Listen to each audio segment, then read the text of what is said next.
Meeqana taallaqan. Ana galata rabbii waddalloon na barbaada siichi. Ijoollee koo qoodadhee deemuudha malee baay'ee. Yoon taallaqan yoo sagalla taallaqa jaarsi buutu ta'an siichi. Yoon dhiise maal abbaasa. Dhaqeen amma abbaasaan biwaa madhee dhufeetan. Ijoollee kunaaf qoodan. Kadduma kana hunuma goobane ka jaarsi. Abbaasaan dhaabadhaame. Maal naala kun? Maal jaarsi keessan waan isaan irraa argatan hin beeku. Wanta maam. Ganama kaanii kunoo xilaaqii kan koo narraa buusanii. Maal attam? Amma immoo kottaati ijoollee kan kooti qabeenya kootis na qoodaati. An fira koottan gala. Lafuma kaanii sirraa buusii kennanii firmaa. Nagaa lafaa kaanii. Maa ijoollee jaarsa maal targate?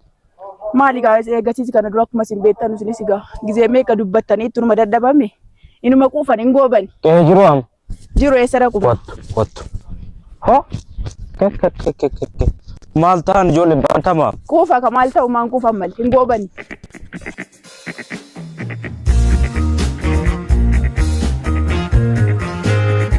Baasama? Maal maraatanii boosin? Maal jettanii ganamaan isin firmaadha kumaa kennin? Lakkisa. Baasam. Ilaa jaartummaa keenyaanis isinis abbaansi malis abbaan joo birisi azaa argitaniif. Amma immoo eega bishaaniin midhaan keenya wal biraa dhume fira sitta galtu. Amma dhugumaa dubbiin. Qabeenya siin qabdu nan kennaa. Akkanaa miti. Amma dubbiin xilaaqii keessanii dhuguma amma nu dadhabeetan dhufe yaani. Sadiin isin fira sitta galtu.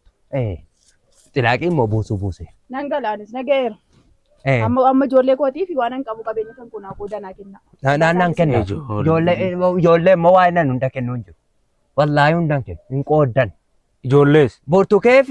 Burtukee badiruuni silaa kan sharafee sii duraati. Akkan. Kanis ijoollee 16 qofa. Ijoollee 16 keessaa 4 heerumaniiru. Ijoollee 4 heerumaniiru.